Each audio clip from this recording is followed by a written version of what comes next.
सबसे पहले अपने दर्शकों को नमस्कार करता हूं। देखिए, जैसे आपने बात किया जनसुराज यानी कि प्रशांत किशोर की टीम, तो प्रशांत किशोर और जनसुराज या उनकी पूरी टीम वो सिर्फ सोशल मीडिया एक्टिविस्ट हैं ये लोग, and they are nothing but a manipulator. They are manipulating the systems, nothing to this anything other. उनका कोई भी काम देखें, मतलब एक तो पहले उनका कोई जनाधार नहीं है। अभी कुछ समय पटना गांधी मैदान में भीड़ इकट्ठा करने की कोशिश की, भीड़ इकट्ठी हुई नहीं, तो उन्होंने दोषारोपण कर दिया प्रशासन पे, पुलिस कर्मियों पे। तो वो तो एक तानाशाही की तरफ बढ़ रहे हैं। उनकी आप बातें सुनिए, उनका जो व्यवहार देखिए, बिल्कुल एरोगेंट है, एग्रेसिव है। ऐसे लोग बहुत ही घातक और खतरनाक होते हैं। और उनकी कई बातें मैं आपको बताऊं, अभी कुछ दिन पहले, और आप लोग भी देखते होंगे सोशल मीडिया बहुत उनका वायरल होता है कि जैसे मेरी सरकार आएगी हम दारू बंदी को खत्म कर देंगे। ठीक, अब इसके साथ में बताऊं आपको, आप दारू बंदी खत्म कर देंगे और खुद को जब आप मानते कि हम असफल हो गए, ये क्यों करें दारू बंदी? उनको ये लगता है कि अभी भी बिहार में शराब मिल रहा है, तो शराब मिल रहा है तो कहीं यदि प्रशासन की फेलियर है उसको आप दुरुस्त करेंगे, सिस्टम में सुधार लाने का प्रयास करेंगे। मतलब आप सिस्टम से समझौता कर चुके पहले ही, सिस्टम में आने से पहले, तो आप तो फेल हो गए। तो आप जो लोगों को प्रोपेगेंडा क्रिएट कर रहे हैं कि हम ही सब कुछ ठीक करना, आप फेल, यहाँ पे नाकामी हो गई। दूसरी उनकी बात सुनिए, मैं तो देखता हूं कभी कभी आता है तो बोलते हैं, अपने आप को जामवंत बोलते हैं कि मैं बिहार का जामवंत हूं और बिहार की जनता हनुमान है। मतलब आप हनुमान को शराबबंदी खत्म करके दारू पिलाएंगे? क्या सनातनी है भैया आप कि शराबबंदी करके खत्म करके और हनुमान को दारू पिलाने वाले हैं? अरे आप अपने ही बातों को विरोधाभास करके प्रस्तुत करते हैं, तो आप अफवाह और गलतफहमियां पैदा करते हैं लोगों के बीच में, और कुछ करने वाले हैं नहीं। ये सोशल मीडिया का इनका काम है, बस वो वीडियो बनाते हैं, वीडियो दिखाते हैं, भीड़ ऐसी अपना, उनके ही लोग हैं। जितनी आप भीड़ देखते हैं जनता में, वो जनता नहीं है, उनकी वो टीम है, कोई लोग इनके साथ नहीं है। जबरदस्ती फोन करते हैं, कॉल करते हैं, और कुछ नहीं उनका, कहीं कोई जनाधार नहीं है। लेकिन सोशल मीडिया पे तो बहुत एक्टिव और बहुत सारे कमेंट्स वगैरह आते रहते हैं। उनकी जो रैलियां हो रही है उसमें भी भीड़ दिख रहा है, कैसा भीड़ है? तो उनकी आधे तो बताया नहीं, वो मैनिपुलेटर हैं, पूरा उनका सिस्टम ही है। वो 70% भीड़ तो उनके अपने लोग हैं, जिन पे उनके एम्प्लॉई, जो सोशल मीडिया काम करने वाले लोग, और बाकी कुछ जनता है। जनता बेचारी तो बहुत मासूम होती है, जहां थोड़ी भीड़ देखिए तो कुछ लोग हो जाएंगे। वो 70% उनके अपने लोग और 30% हमारी जनता है। वो भी बस ऐसी गुमराह होकर जा रही है, वो समझ जाएंगे कुछ समय बाद। अभी चुनाव आने वाला, देखिए कोई नहीं रहने वाला उनके साथ, वो बिल्कुल उनका बस फिसड्डी है, लोगों में गलतफहमियां क्रिएट कर। ये भी कहा जाता है कि वो प्राइवेट लिमिटेड कंपनी की तरह जो है उसको चलाते हैं अपने संगठन को, और पार्टी भी उसी आधार पर चल रही है। वहां पे कुछ वेतनभोगी लोग रखे हुए, वही जो उनके आगे पीछे घूमते हैं। बिल्कुल वही हो रहा है ना, वो काम तो बस वो मैनेज कर रहे हैं सिस्टम को। अच्छा, वो सिस्टम को मैनेज कर रहे हैं, मीडिया को मैनेज कर रहे हैं अपने द्वारा, और लोगों को एक गलतफहमियों का शिकार बना रहे हैं। सर, वो तो बार बार ये कहते हैं कि विभिन्न राज्यों में हमने सरकार बनाई, प्रधानमंत्री नरेंद्र मोदी को वो बनाने का दावा करते हैं, तो इन दावों में कितनी सच्चाई आपको नजर आती है? देखिए, कोई भी, वो खुद भी ये बात बोलते हैं, कई वीडियो आप देखेंगे उनका, कि मैंने नहीं बनाया, उनकी काबिलियत, मैंने तो एक रास्ता दिखाया है, समझ गए? तो मोदी जी किसी के दम पे नहीं है, वो सोशल मीडिया के दम पर नहीं है। मोदी जी ने काम किया, उनकी बातों को देखिए, उनका संबोधन देखिए, उनकी कार्यशैली देखिए। अब ये क्या करते हैं आनंद मिश्र, ये जनसुराज वाले प्रशांत जी, ये जब मोतिहारी में प्रोग्राम हुआ, आयोजन हुआ मोदी जी का, तो मोतिहारी में विकास बोले कि हम मुंबई जैसा बनाएंगे, पटना को पुणे, संथाल परगना को सूरत।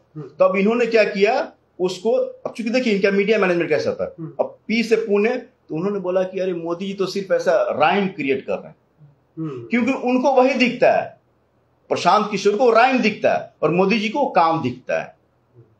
तो जो व्यक्ति जैसा होता है उसको उसी अनुपात में देखता है।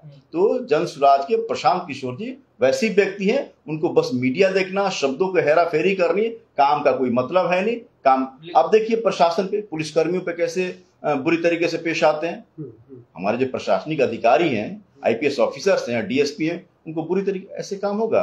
आप कहीं गलती से कभी आने का प्रयास किए, अभी तो कुछ नहीं, मान लीजिए कई सालों बाद, कुछ दशकों बाद, तो आप तो खत्म कर देंगे, तानाशाही व्यवस्था लाएंगे।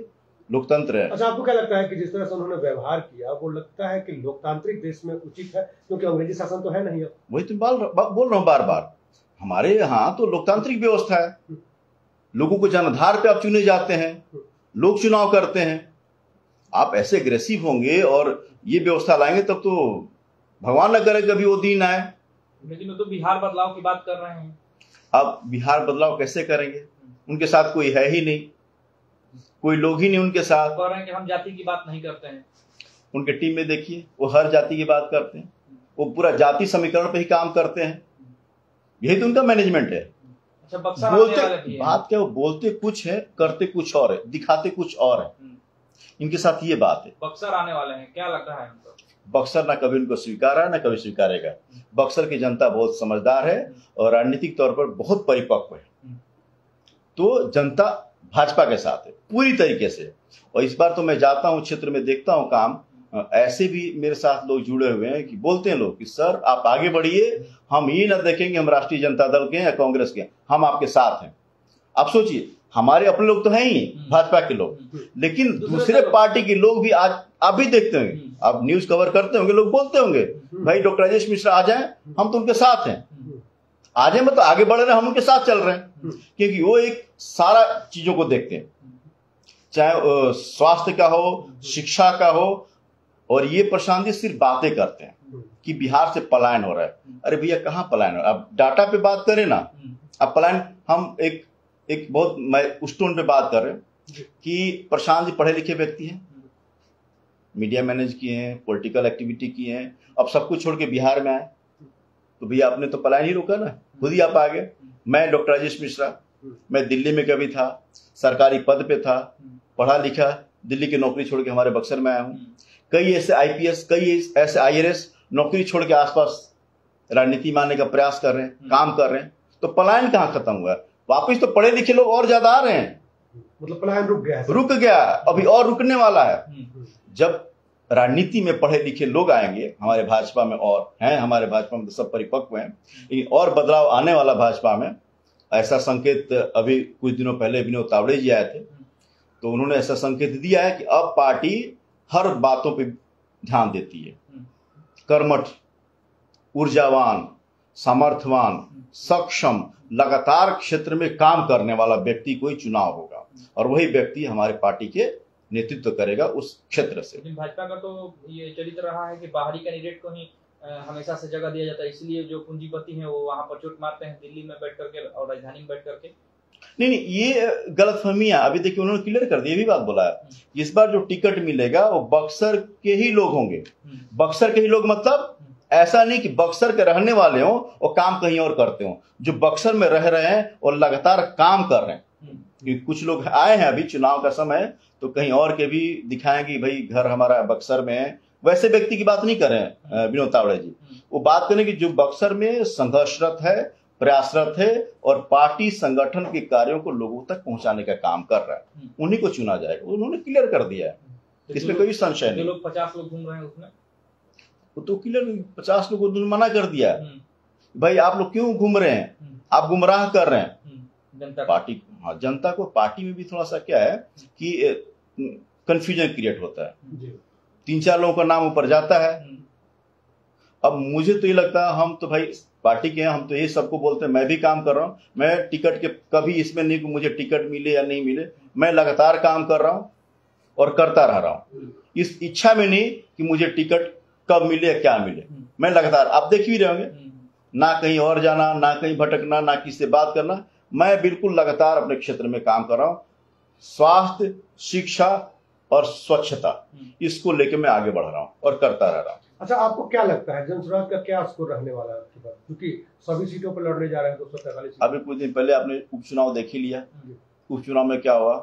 उनके साथ वैसी लोग हैं जो नेग्लेक्टेड हैं, जो रिजेक्टेड हैं, नोटा दबाने वाले लोग हैं। हाँ, नहीं, उनके पार्टी में जो काम कर, जिनको लगता है कि हमारे नेता हैं, जनसुराज जो जिन पे विश्वास कर रही है कि हमारे नेता हैं, हमें जीत दिलाएंगे, वो रिजेक्टेड लोग हैं। लेकिन जब अभी कैसे सेल चल रहा है, कपड़ों पे सेल चल रहा है, जो सेल चलता है ना तो सीजन आता है, समझ गए, विंटर में सेल चलता है और रिजेक्टेड माल को मॉल में रख दिया जाता है 50%, 60%, 70%, वही लोग इनके पास 70%। ज्यादातर जो पोस्टर लगे हुए हैं, जो लोग अपने आप को जनसुराज से संभावित प्रत्याशी मान रहे हैं, वो सभी लोग जो हैं, कोई डॉक्टर है, कोई पेशा से वकील है, कोई प्रोफेसर है, कोई पढ़ा लिखा व्यक्ति है, कोई इंजीनियर है, तो ऐसा नहीं लग रहा है कि बुद्धिजीवी वर्ग जनसुराज से जुड़ रहा है? अरे नहीं, ऐसा नहीं है, वो प्रशांत किशोर इनको कंफ्यूज कर रहे हैं, इनको नहीं मालूम है वो क्या कर रहे हैं। अपने किसी भी विधानसभा क्षेत्र में 5-6 लोग खड़ा कर रहे हैं और सबको बेवकूफ बना के कि तुमको भी टिकट मिलेगा, तुमको भी टिकट मिलेगा, तुमको भी टिकट मिलेगा। और ये मान के चलिए जो बेचारे आज मासूम है ये लोग, मैं तो बोलूंगा इन सबको लगता, हाँ राजनीतिक इस्तेमाल हो रहा है इनका, इनको लगता है कि हमको टिकट, किसी को टिकट नहीं देने वाले हो, वो आएंगे वापिस अपने उस पे, ये गलतफहमी, हाँ पैसा, इस सिस्टम मैनेज हो रहा है। वो जो भी बेचारे प्रत्याशी हैं, हम तो बोलते हैं कि भाई जहां हैं आप हमारे साथ रहिए, वहां कोई जनाधार नहीं है, कुछ नहीं है, बस वो प्रोपेगेंडा है, नहीं चिल्ला के बोलना, शोर करना, बस शोरगुल है और कुछ भी नहीं है। सर आपने रिजेक्टेड कहा, लेकिन बक्सर में पूर्व आईपीएस भी उनके साथ कभी जुड़े हुए थे, तो अभी छोड़ दिए ना, क्योंकि उन्होंने देख लिया कि वहां पे क्या होने वाला है। उपचुनाव में क्या हुआ हश्र, उनको मालूम है उपचुनाव तो ट्रेलर था, उसमें कहीं कुछ हुआ तो मूवी तो वैसी फ्लॉपी मूवी बनेगी। बीच में चर्चा आपकी भी चल रही थी कि डॉक्टर राजेश मिश्रा जनसुराज में जुड़ रहे हैं और प्रशांत किशोर के साथ मीटिंग भी हो रही है। कतई नहीं, मैं जीवन पर्यंत, मैं आपके सामने, और आप लोग बक्सर के रहने वाले, मैं भी बक्सर का रहने वाला हूँ, मैं बक्सर कभी छोड़ने वाला नहीं, जीवन भर बक्सर रहने वाला हूँ, जीवन पर्यंत मैं भाजपा में ही जुड़ा रहूंगा।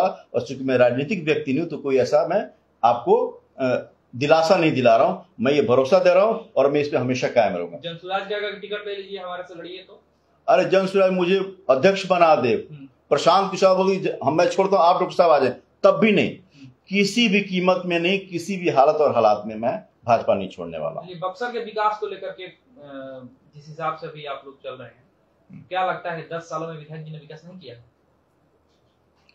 कोई भी मुद्दा देख लीजिए आप, मुझे कुछ भी नहीं दिखता विकास, चाहे सड़क की बात हो, स्वास्थ्य की बात हो, शिक्षा की बात हो, स्वच्छता की बात हो, और या बक्सर का विकास, धार्मिक विकास की बात हो, कोई भी मुद्दा उठा लें, मैं आपको अपने हॉस्पिटल के सामने के रोड की बात करता हूँ। यहाँ से चले जाएं बसौली, भटौली या कहीं भी, कहीं रोड पे जाके देखें नदाओं में क्या हालत है, जलाशय बना हुआ रोड। हमारे पास तो लोग आए थे, सर हम लोग तो वहाँ खेती करने वाले हैं, रोड पे धान की रुपाई करने वाले हैं, हमारे विधायक जी ने ये काम किया है। अच्छा, सदन में क्या बात उठा रहे हो कि हमको इसका अरे भाई 47 लाख ऑलरेडी है मरम्मत के लिए, आपने क्या करा है? आपको जब मालूम था बारिश से पहले बारिश जब होगी तो क्या हाल होने वाला, हर साल ऐसी होता है, आपकी तो तैयारी होनी चाहिए, क्योंकि आपको जनता की समस्याओं से कोई लेना देना नहीं है। जनता जाए भाड़ में, हमारा काम बनना चाहिए, तो बस अपना काम बनाते हैं हमारे विधायक लोग, जनता से कोई मतलब नहीं, चाहे सफाई हो, चाहे सड़क हो, चाहे शिक्षा हो, चाहे स्वास्थ्य हो। कितने बार सदर अस्पताल में जाके व्यवस्था देखे होंगे, कितने बार प्राथमिक स्वास्थ्य केंद्र पे जाके कभी उन्होंने देखा होगा क्या चल रहा है, क्या समस्या है? कभी नहीं। मैं रोगी कल्याण समिति का सदस्य अभी भी बना हूं, मैं इस पे गंभीरता से इसको ले रहा हूं, मैं अपना ऑफिस भी डेवलप कर चुका हूं, उसका उद्घाटन कराऊंगा और डेली 1 घंटा रोगी कल्याण समिति के अंतर्गत मैं लोगों के साथ में समस्याओं को सुनूंगा और सुलझाने का प्रयास करूंगा। तो क्या जनता का बारी आ गया है तो जनता हिसाब लेगी? बिल्कुल लेगी, वो तो ले चुकी है जनता। जनता ने मन बना लिया है कि इस बार क्लीन स्वीप होने वाला है, कहीं कोई प्रतियोगिता में नहीं है, कहीं कोई कंपटीशन में नहीं है भाजपा के सामने, कि भाजपा ने भी मन बना लिया किसको और कैसे व्यक्ति को टिकट दिया जाना है। क्या कारण रहा सर कि 2 बार से लगातार वो जीत रहे हैं? कई कारण हैं, लोग समझ नहीं सके, हो सकता है ये भी कारण है, कुछ हो सकता है हमारे अंदर भी कमियां रही हो। अब वो चुनाव का समय होता है, बहुत सारा समीकरण पे काम करना होता है, बहुत सारी व्यवस्थाएं देखनी होती है, कहीं भी थोड़ी सी चूक हो गई तो, अच्छा जीत भी उनकी हुई तो बहुत मार्जिनली, ऐसा नहीं कि बहुत विक्टोरियस विन हुई है, बहुत मार्जिनली, उस मार्जिन को हम लोग थोड़ा सा मैनेज करते देखते तो कर सकते थे। दिक्कत क्या होती है, यही होता है जब आप एक पढ़े लिखे व्यक्ति होते हैं, चीजों को समझते हैं और व्यवस्था में रह चुके होते हैं, तो आप हर एक चीज को देखते हैं। किसी भी चीज को आप छोटा नहीं समझते, उसको मैनेज करने का कोशिश करेंगे, उसको ठीक करने का प्रयास करते हैं। ऐसी चूक, लेकिन इस बार ऐसी चूक नहीं होने वाली, कि इस बार बहुत भारी मतों से हम लोग जीतने वाले हैं, इसमें कोई संशय नहीं। डॉक्टर होने के साथ साथ यदि आप जनप्रतिनिधि बनते हैं, बक्सर का जो समस्या है उसका इलाज कर पाएंगे? एकदम। बक्सर का इलाज मतलब क्या है कि चहुमुखी विकास होना चाहिए। जो मैं की बात करता हूं, शिक्षा, स्वास्थ्य, स्वच्छता और साथ ही साथ धार्मिक स्थलों का विकास, जो कि तिरस्कृत है। सिर्फ प्रोपेगेंडा क्रिएट करना, सनातन को जगाना, सनातन को जगाना, भैया सनातन जगा हुआ है। आप हमारे काम को देखिए, सनातनी काम को देखिए, आप लोग इसके प्रत्यक्ष गवाह हैं। कई साल से लगातार मैं सनातन के कार्यों को लेकर चल रहा हूं, सनातन बोर्ड स्थापना की मांग करता हूं, इसकी जरूरत है आज। विधायक की तो ऐसा कुछ नहीं करते, कुछ नहीं करते। पंचकोसी परिक्रमा में लगातार 3 सालों से आप देखेंगे कि पंचकोसी परिक्रमा हर स्थल पे मैंने आरती करवाया, गंगा आरती कराया, शिविर भी लगाया, शिविर भी लगाता हूँ। अभी फिर से मेरा प्लान है वहां पे, जैसे श्रावण का कंवरियों का सेवा मेरा खत्म होगा तो मैं पंचकोसी परिक्रमा के स्थलों पे मैं आरती कराने वाला हूँ, भव्य आरती हुआ करेगी। तो इन सब का महत्व तो समझना ना हम लोग को, लेकिन जिसको इससे कोई सरोकार नहीं है, कोई जनता की समस्याओं को लेना देना नहीं उनसे, वो क्या करेंगे? बहुत सारे ऐसे भी प्रत्याशी घूम रहे हैं, कहते हैं कि मैं बीजेपी से दावेदार हूं। उन लोगों को 5 गांव का भी नाम पूछ दिया जाए तो मालूम नहीं मालूम है। वही बता रहा हूँ कि देखिए, विधायक का या किसी भी प्रत्याशी का, चाहे वो राज्यसभा से हो, लोकसभा से हो, विधानसभा से हो या एमएलसी, एक क्राइटेरिया फिक्स कर लीजिए।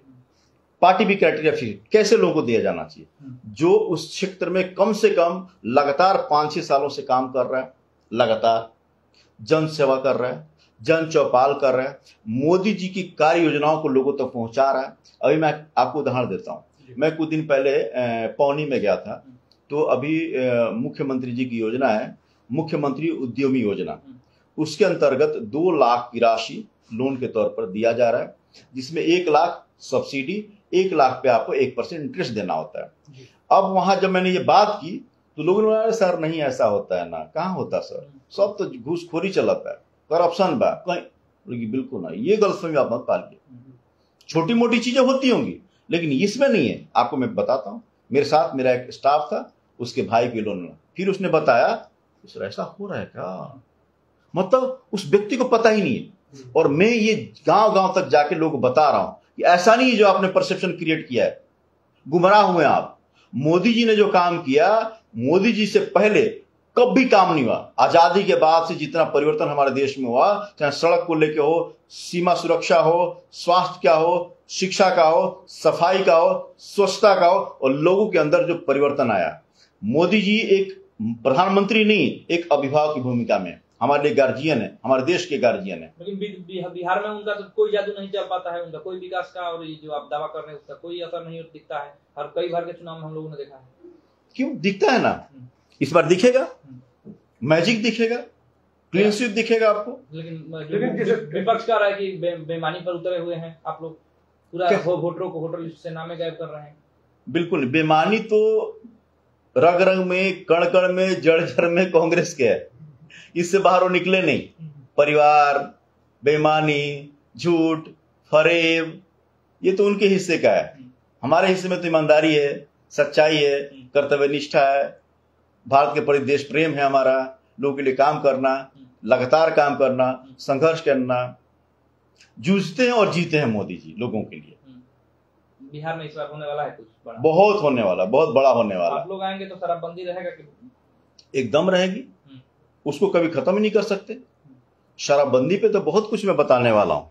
शराबबंदी को और कड़े तरीके से लागू किया जाएगा। लेकिन बगल के स्टेट में तो नहीं ये है, तो फिर तो लोग परेशान हो रहे हैं। बिल्कुल नहीं, उस पर हम लोग प्रशासनिक व्यवस्था टाइट करनी पड़ेगी, ऐसे लोगों गिरोहों को पकड़ना पड़ेगा। लोग जा रहे हैं। सर आपको नहीं लगता है कि जैसे बिहार में शराबबंदी है, उत्तर प्रदेश में भी होनी चाहिए, क्योंकि सीमावर्ती राज्य है, झारखंड में भी होना चाहिए? देखिए, अब वो तो अपने अपने स्टेट का एजेंडा है, सब अपना अपने हिसाब से चलाते हैं। लगा देना चाहिए सरकारें, चूंकि आपकी है दोनों स्टेट में, तो लेकिन मुख्यमंत्री तो अपने हिसाब से चला रहे हैं, उनका अपना है, उनका अपना तौर तरीका है, उनका अपना सबका ज्योग्राफिकल, सोशल, सारा कुछ सिनेरियो अलग होता है। उसके हिसाब से हमारे यहाँ लागू किया गया और इसको मैं पूरा भरपूर समर्थन करता हूं, क्योंकि देखिए नशाखोरी बहुत बुरी तरीके से लोगों को बर्बाद करती है। आप इस पे डाटा से बात करें, डाटा पे, तो पूरे प्रदेश में यदि शराबबंदी ओपन कर दी जाए तो एक तो सड़क दुर्घटना डबल ट्रिपल हो जाएगी, जो लंग्स या लीवर में उसके समस्या वो कई गुना बढ़ जाएगी, क्राइम बढ़ जाएगा, और घर में लड़ाई झगड़े, बच्चे जो आज कुछ तो अनुशासित माँ बाप, जो मान लीजिए कोई पेरेंट्स दारू पीता है, सामने नहीं पीता, छुप के पीता होगा, गलत है वो, लेकिन करता भी छुप के, तब तो ओपन नहीं करेगा।